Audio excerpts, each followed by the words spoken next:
Ini kalau dibiarkan hasad ini nggak segera kita matikan, itu nanti merantau, Pak. Bisa jadi kita menjadi korbannya orang hasad. Orang hasad sama-sama orang hasad itu biasanya bersekongkol untuk menjatuhkan orang yang dihasadi. Biasanya diikat-ikat nih, Bu. Diikat nih bungkusan apa nih, Bu? Diikat ngoten. Ada nih, Bu. Zaman Rasulullah ada. Rasulullah pernah disantet juga. Dibacakan ayat-ayat ini. Bismillahirrahmanirrahim. Assalamualaikum warahmatullahi wabarakatuh.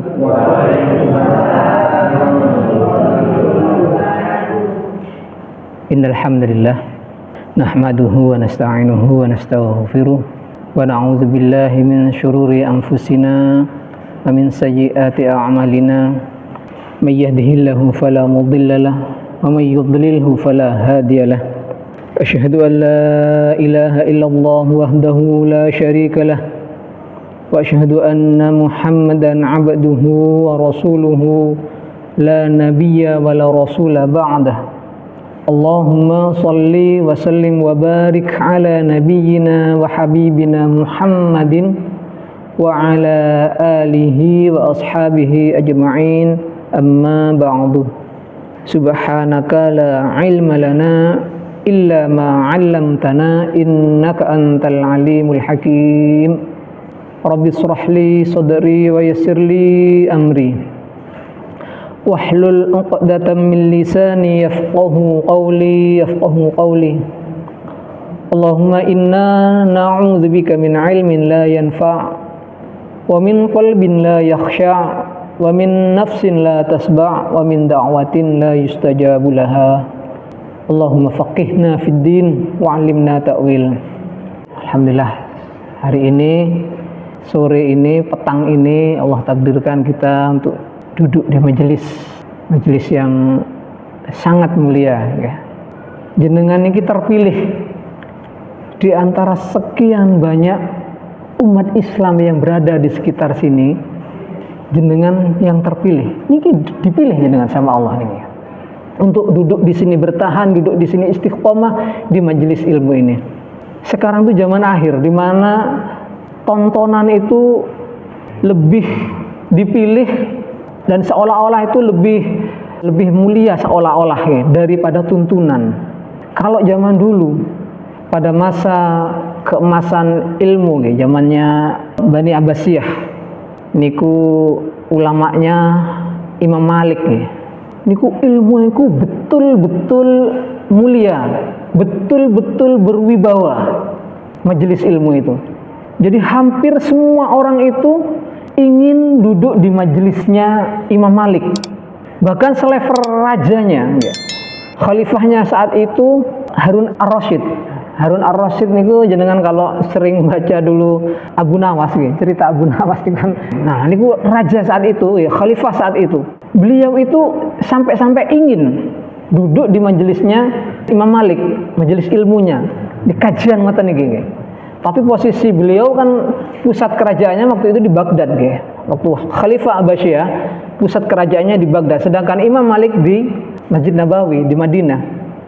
Jadi orang itu merasa bangga saat niku, Pak, ya. Saat itu merasa bangga kalau dia sudah bisa bercerita dengan temannya. Haddatsana Malik, Imam Malik berkata, menyampaikan pada kami hadis ini. Bangga. Ya, kalau sekarang tuh bangga kalau sudah, saya nonton bola final di Stadion Jakarta. Bangga, Pak. Di-upload nggih. Kan nonton konser di mana yang artisnya dari luar negeri, bangga mereka. Nah, saat itu tuh kedudukan ilmu sampai segitu, Pak. Sewibawa itu. Raja Harun ar-Rasyid ingin duduk di majelisnya Imam Malik. Akhirnya mengirim utusan, namanya raja, Pak, kirim utusan dari Baghdad ke Madinah. Baghdad itu kan di Irak, ya, sekarang, ya. Ke Madinah kirimlah utusan, mengirim surat bahwasanya raja mengundang Imam Malik untuk ke Baghdad. Maka Imam Malik membalas dengan surat juga, ya. Inti terakhirnya itu wa innamal ilmu yu'ta wala ya'ti. Niki akhirnya, ya. Ending dari kalimat bla bla bla tadi, surat balasan untuk Raja Harun ar-Rasyid. Wa innamal ilma yu'ta wala ya'ti. Dan sesungguhnya atau seharusnya ilmu itu didatangi, bukan ilmu itu mendatangi. Nah, ini begitu wibawanya nggih. Kalau sekarang ustadz atau ulama sekarang, kiai sekarang dipanggil ke istana Jakarta niku kira-kira pripun, Pak? Los nggih, langsung berangkat nggih. Untung ya di sini tuh bukan madhabnya Imam Malik nggih. Nah, di sini kan kebanyakan Syafi'i. Kalau Imam Malik ya mungkin seperti itu nggih. Ada undangan utusan dari Jakarta dari Pak Prabowo itu mungkin nggih, suruh ke sini Pak Prabowo ngaji di sini, ya akhlak sini, gitu kira-kira gitu nggih. Nah, ngoten. Semulia itu nggih, sewibawa itu ilmu itu pada masa itu, masa kejayaannya. Akhirnya kirimlah ke sana nggih, utusan kembali ke kerajaan ke Baghdad, disampaikan kaget nggih, Raja Harun al-Rasyid kaget, makdek ngoten, iki ulama temen nih. Nah, nggak terbeli nggih. Akhirnya apa? Ngalah nggih. Ngalah. Raja Harun al-Rasyid bersama rombongan akhirnya datang ke Madinah. Untuk apa? Nggih ngaji ngoten niki. Ngaji teng majelis Imam Malik. Sedemikian mulia ilmu itu nggih saat itu.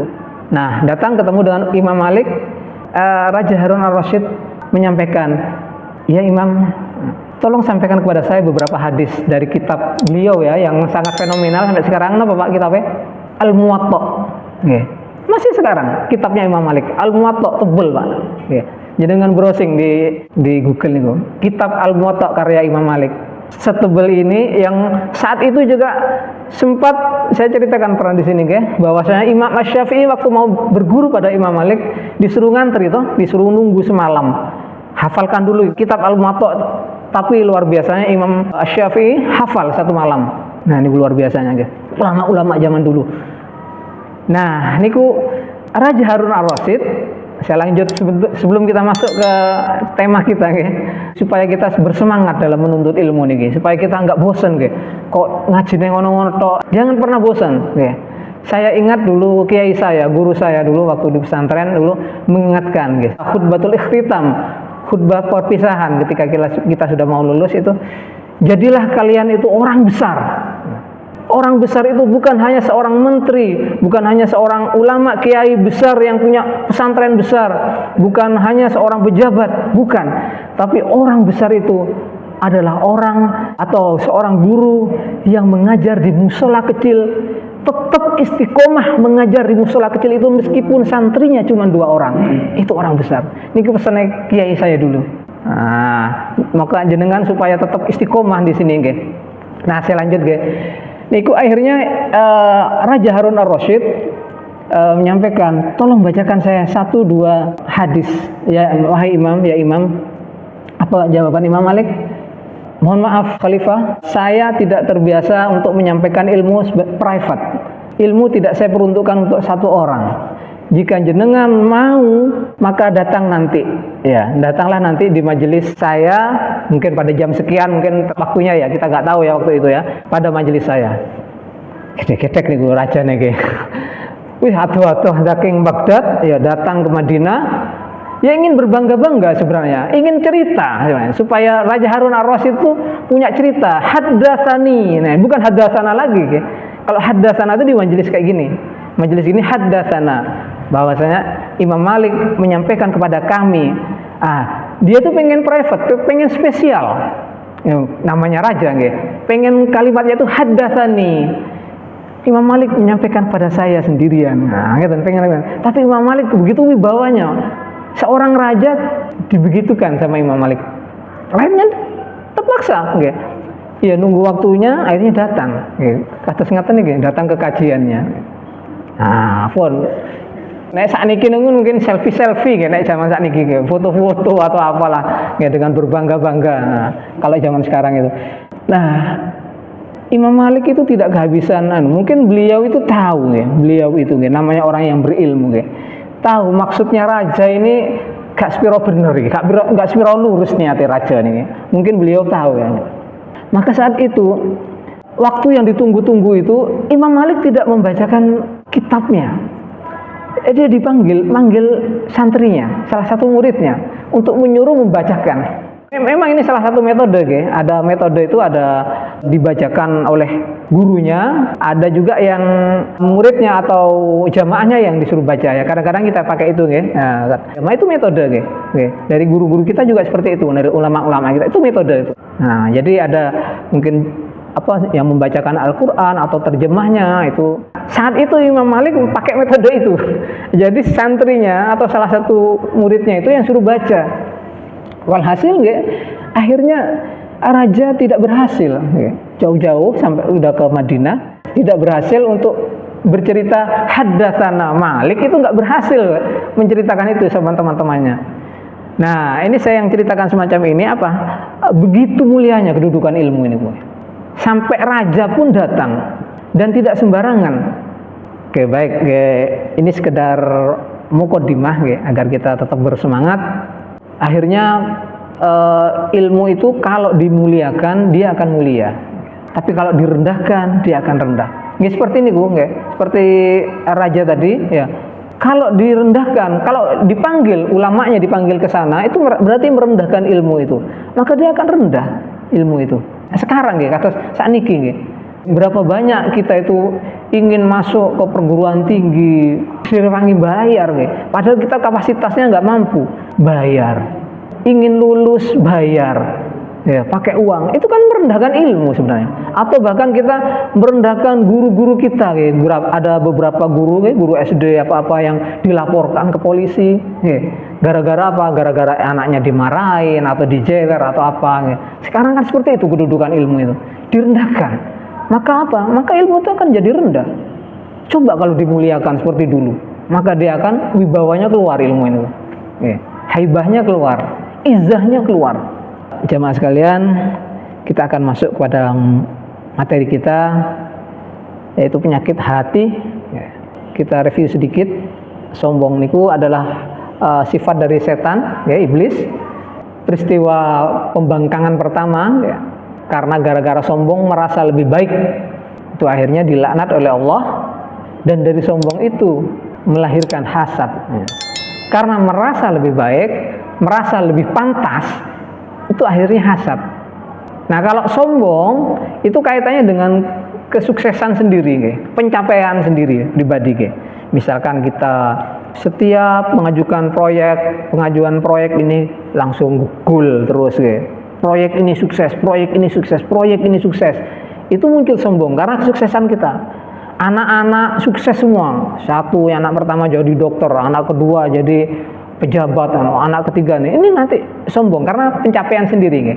Nah, kalau hasad ini kaitannya dengan ketidakmampuan kita.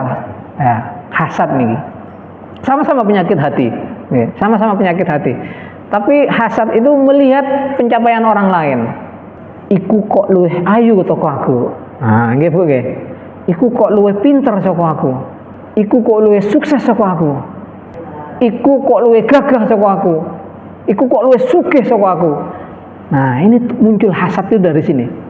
Dari pencapaian orang lain yang kita menganggap itu kudune aku. Niki sumbernya sebenarnya dari sini hasad nih, Hasad itu adalah membenci dan tidak suka terhadap keadaan baik yang ada pada orang yang dihasadi. Jadi kita tuh tidak suka melihat orang lain itu baik. Nyawang tonggoe tumbas kulkas anyar niku awak dhewe iki gregeten nggih. Nah, niku atas-atas niki nggih. Nyawang tonggone tumbas motor anyar, kita tuh enggak seneng. Niki hasad niki.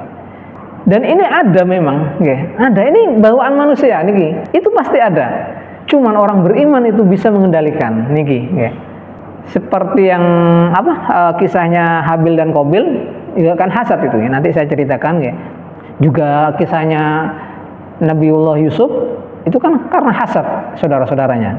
Jadi tidak senang kalau melihat orang lain itu berhasil. Kita itu ada rasa iri itu ada, Jadi nggak mungkin semua orang tuh lurus nggak punya rasa hasad tuh, tidak. Pasti ada itu. Konco sak level sama-sama bekerja, kemudian dia diangkat jabatannya, kita masih segini. Nah, itu ada perasaan kecil di hati itu ada. Loh. Nah, cuman kalau orang mukmin, itu mengendalikan, di switch menjadi hal yang positif. Nah, tapi kalau orang yang hasad nih, itu dipelihara hasad, bahkan dipelihara terus, akhirnya menimbulkan apa? Kebencian, kedengkian gitu. Nah, itu kalau diterus-teruskan. Jadi itu versinya Ibnu Taimiyah. Kemudian menurut jumhur ulama, al-hasadu huwa tamanna zawalan ni'mati an sahibiha. Hasad adalah menginginkan hilangnya nikmat yang ada pada orang lain, saudaranya atau temannya. Jadi kalau temannya itu punya motor baru, muka-muka hilang. Nah, muka-muka kecemplung, muka-muka nabrak. Wonten pikiran niku, ini hasad ini. Pikiran jelek nih. Biasanya itu sesama gitu. Sesama profesi, sesama saudara kandung. Biasanya hasad. Saudara kandung, pembagian warisan tidak sama, apalah itu. Itu biasanya hasad, terjadi hasad. Sesama tetangga. Jadi mboten seneng nek ningali napa nyawang tonggoe seneng. Mboten seneng nek nyawang koncone seneng. Nah, sebenarnya siapa yang dirugikan hasad itu? Yang pertama sinten, Pak? Kira-kira, Pak? Yang dirugikan siapa? Dirinya sendiri, nggih, leres. Yang dirugikan diri sendiri. Lah napa wong tangga sing tumbas kulkas kok sing kademen ngriki kok. Sing tumbas kulkas 2 pintu mudhun saking pickup ning tangga tumbas anyar, kulkase gawedhe 2 pintu. Nah, kok sing kademen awak dhewe. Nah, kan sing rugi kita sendiri, nggih. Temannya naik jabatan, naik pangkat, kok kita yang sakit hati. Tetangganya bisa renovasi rumah, renovasi rumah, kok awak dhewe sing stres, sing stroke malah lama-lama nggih. Niku sebabnya ngene lho, karena apa? Menganggap Allah itu tidak adil berarti. Anggapannya seperti itu. Menganggap Allah enggak adil. Lho kudune aku iso nah. Padahal apa? Kan kita sudah tahu semuanya gitu, bahwa Allah itu membagi itu berdasarkan porsinya. Faddalakum ba'dhum ba'dha, ya. Jadi dimuliakan, setiap orang itu dimuliakan sendiri-sendiri, diangkat, dibeda-bedakan derajatnya. Sama Allah memang seperti itu, ya. Nah, bayangkan kalau semua ini medhaek niki semua mobilnya Innova semua. Nah, bukan tersing sepeda pancalan. Nah, itu sing repot ya, Pak. Nggih. Semuanya bos semuanya. Terus sing arep ngewangi sapa? Nggih. Allah tuh membuat itu ada yang ditinggikan, direndahkan. Itu karena apa? Supaya hidup, supaya berjalan kehidupan di dunia ini. Nggih. Jadi ada yang jadi bos perannya, ada yang jadi pembantu, ada yang jadi karyawan, nggih. Ada yang jadi juragan, ada yang jadi rewang. Jadi derajatnya memang sengaja seperti itu sama Allah supaya kehidupan ini berjalan, gitu. Ya. Ada yang jadi ustadz, ada yang jadi jamaah. Nek kabeh ustadz lah, sapa satu jamaah gitu nggih. Ngoten nggih. Nah, orang hasad itu merasa dia itu yang lebih pantas. Lebih pantas. Di bakul padha-padha bakul nggih. Bakul bakso budal bareng. Sini ki waris, sini ki sepi ngene. Ini hasad iki nanti. Biasanya nggih ngoten. Sesama bakul bakso, hasadnya itu. Dokter kali dokter, kok iku luwih laris ya. Padahal aku dokter luwih wis suwi, buka praktek. Nah kok iku dokter anyaran kok luwih laris, pasiennya akeh. Nah, ini kalau dipelihara, nggih. Ini kalau dibiarkan hasad ini nggak segera kita matikan, itu nanti merantak, Pak. Hasad ini. Selain kita sendiri yang menjadi korbannya, yang pertama menjadi korban, kita sakit, nggak pernah bahagia, ya. Kemudian merantak mungkin ini, menebar fitnah. Nah, menebar fitnah mungkin. Hati-hati dokter itu obatnya bahaya, ramuannya bahaya. Hati-hati ojo ngaji nang ustad iku, radikal iku. Nah, ngoten nggih. Oh, iku padahal iku ustad anyaran, kok jamaah akeh ngoten. Iki sesama ustad nggih. Sesama ustad saged, nggih saged wonten nggih. Karena tidak puas dengan pemberian Allah, menganggap kita yang lebih pantas. Jadi orang yang pertama yang dizalimi oleh orang yang hasad itu sebenarnya adalah dirinya sendiri. Dan orang hasad itu biasanya sesama saudara kandung, sesama profesi, teman kerja, bahkan sesama pengurus masjid, sakit. Sesama panitia kurban, sakit gitu. Nanti ada doanya tapi Rasulullah tuh memberi doa karena ini bagian dari masuknya setan lewat situ kepada orang-orang yang sudah beriman, yang orang-orang yang sudah taat, terbiasa beribadah. Setan memasukkannya lewat hasad itu. Merasa lebih baik dan akhirnya kita timbul rasa hasad. Guru hasad sesama guru, gak mungkin guru hasad sama kepala sekolahnya. Nggih, mboten mungkin beda level kali. Guru hasad sama dosen, betul mungkin nggih. Dosen sesama dosen nggih. Hasadnya niku. Masih ingat ya ceritanya Habil dan Qabil ya. Waktu Nabiullah Adam menikahkan Habil dengan Iklimah, nggih, sedangkan Qabil dengan Labuda. Itu kan Qabil merasa lebih pantas dengan Iklimah. Akhirnya muncul hasad, muncul rasa tidak senang. Karena merasa lebih pantas, merasa lebih baik, itu kan munculnya dari sombong awalnya loh. Karena saya lebih baik, saya lebih pantas gitu. Kemudian muncul hasad, gak seneng.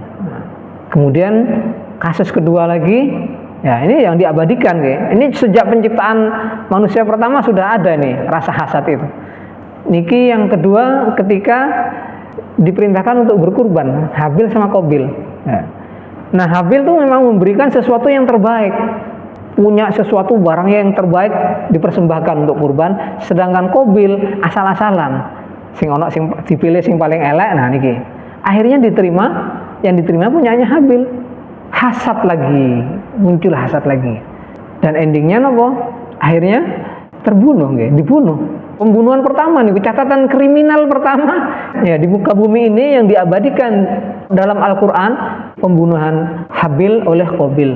Penyebabnya apa? Penyebabnya hasad, boten seneng. Nah, atos-atos gitu makanya dengan orang yang hasad ini, karena kalau kita tidak menjadi orang yang hasad, bisa jadi kita menjadi korbannya orang hasad.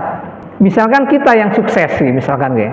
Cerita yang beli kulkas 2 pintu itu tadi kita, yang beli mobil baru-baru, motor baru itu kita. Yang kita yang sukses, yang hasad orang lain.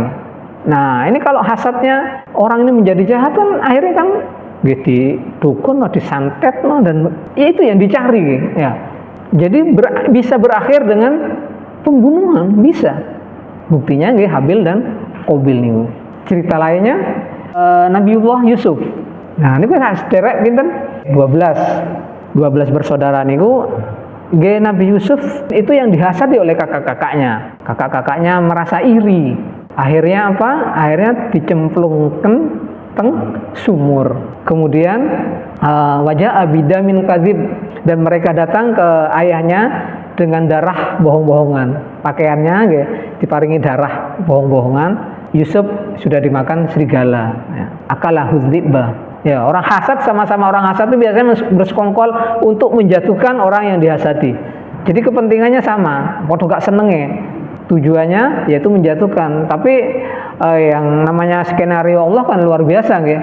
Kisah Yusuf ini kan ahsanul qasas ya. Dalam surat Yusuf niku dibuka dengan kalimat ahsanul qasas. Jadi kisah yang terbaik. Bagaimana Yusuf yang sengsara seperti itu, yang dihasati, dibenci, tidak disenangi sama saudara-saudaranya, kemudian dijual, sempat dijual toh, diperbudak, dijual niku, jual beli anak pertama juga yang diabadikan oleh Al-Quran. Yusuf itu masuk penjara, habis itu endingnya nopo bisa menjadi pejabat, jadi bendahara kerajaan di Mesir, menteri keuangan. Niku luar biasa kisahnya Yusuf niku. Tapi endingnya ini diselamatkan oleh Allah. Nabiullah Yusuf itu akhirnya sampai menjadi pejabat. Sempat di penjara juga. Sekarang juga banyak, banyak sekarang. Tapi jadi pejabat dulu baru di penjara kalau sekarang. Kalau dulu Nabi Yusuf di penjara dulu baru jadi pejabat. Kalau sekarang jadi pejabat dulu baru di penjara pakai baju oranye, pakai rompi oranye. Bedanya niku, wale aneh.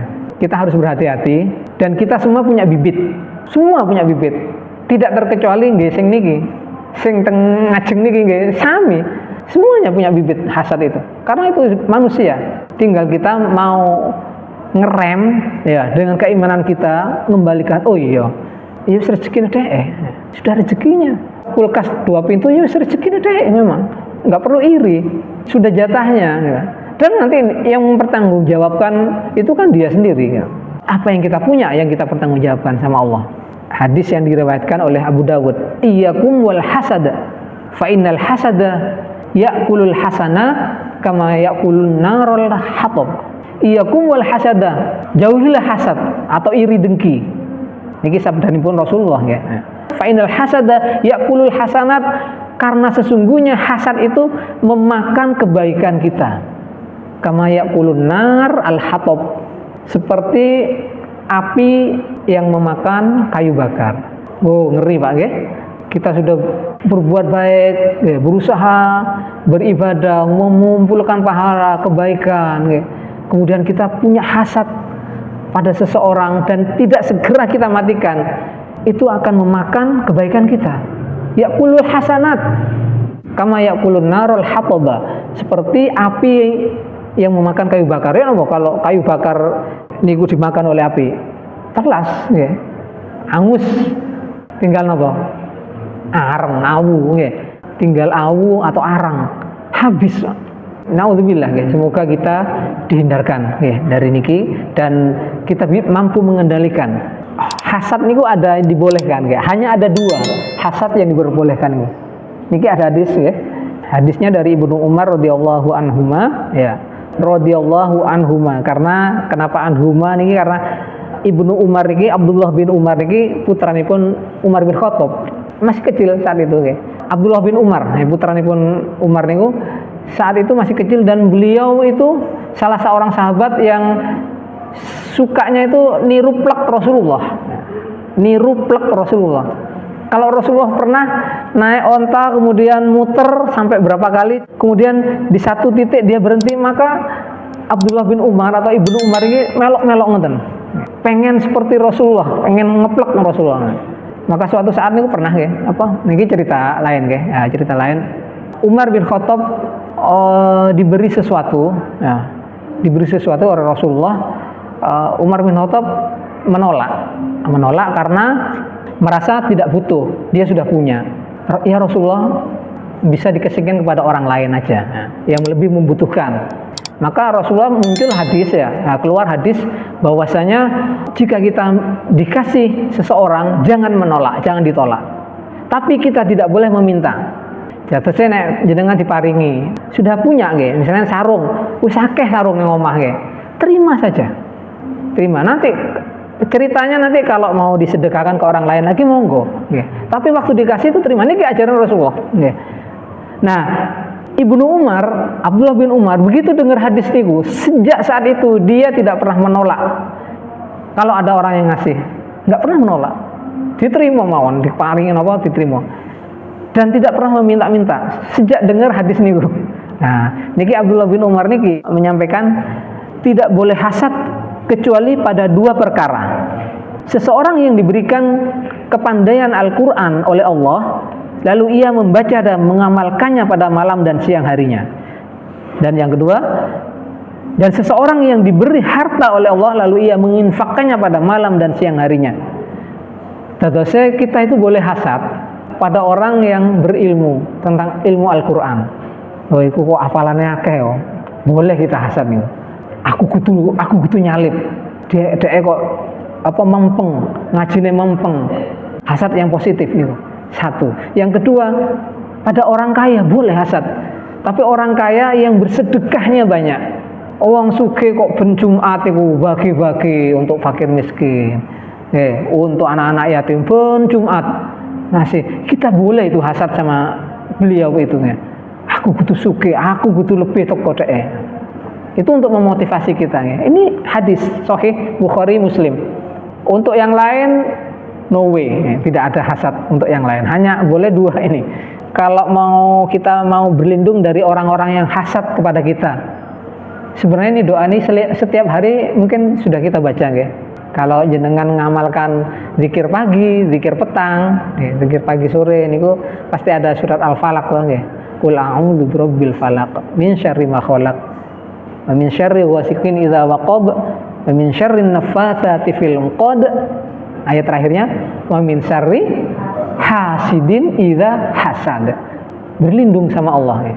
Sedaya pun hafal, tapi kita nggak pernah meniatkan untuk itu. Diwaca tok mawon. Nggih mboten napa nggih. Nggih diamalkan itu dapat pahala tetap. Diamalkan itu dapat pahala tetap. Tapi kalau kita ingin berlindung pada Allah dari orang-orang yang hasad kepada kita, sing iri, yang dengki pada kita, yang enggak sing mboten seneng kali awak dhewe, kita niatkan baca surat ini. Kan ini kan trikul loh biasanya guys, sak paket loh guys.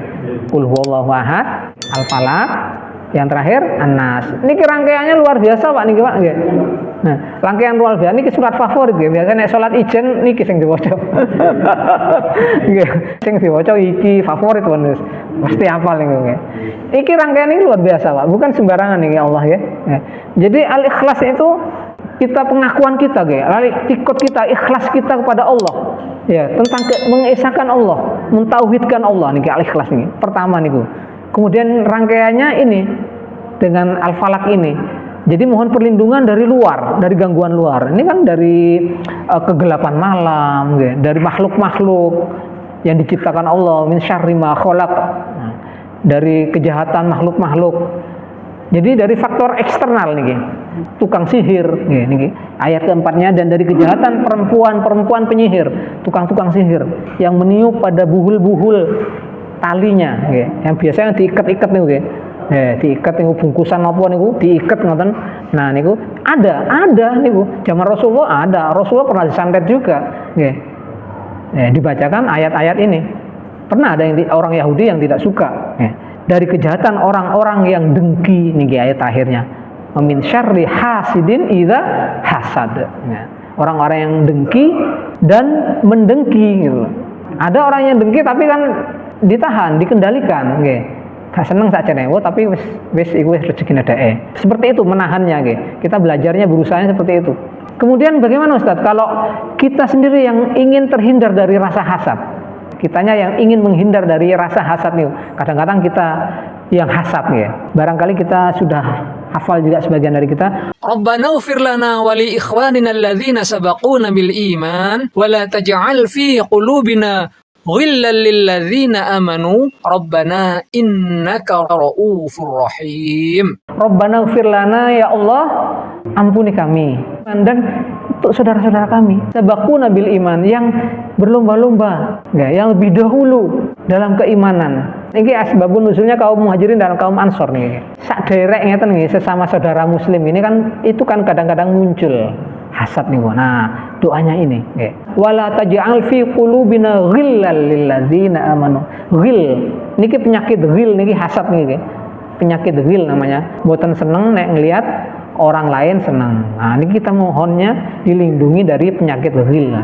Rabbana innaka ra'ufur rahim, sesungguhnya engkau maha penyantun lagi maha penyayang. Surat Al-Hasyr ayat 10. Sudah isya ya, barangkali itu yang bisa saya sampaikan. Ada yang mau bertanya barangkali? Nah, kalau tidak ada, semoga yang kita pelajari sedikit ini bermanfaat untuk kita, untuk pegangan kita, dan apa yang bisa kita ambil dari pertemuan ini tadi itu sesungguhnya dari Allah, bukan dari saya sama sekali, dari Allah yang kebetulan saja dititipkan lewat lisan saya. Jika ada salahnya, nah itu pasti dari saya. Ada kelirunya pasti dari saya itu. Saya mohon maaf. Kita tutup dengan doa kafaratul majlis. Subhanakallahumma wa bihamdika asyhadu an la ilaha illa anta astaghfiruka wa atubu ilaih. Walhamdulillahirabbil alamin. Wassalamualaikum warahmatullahi wabarakatuh.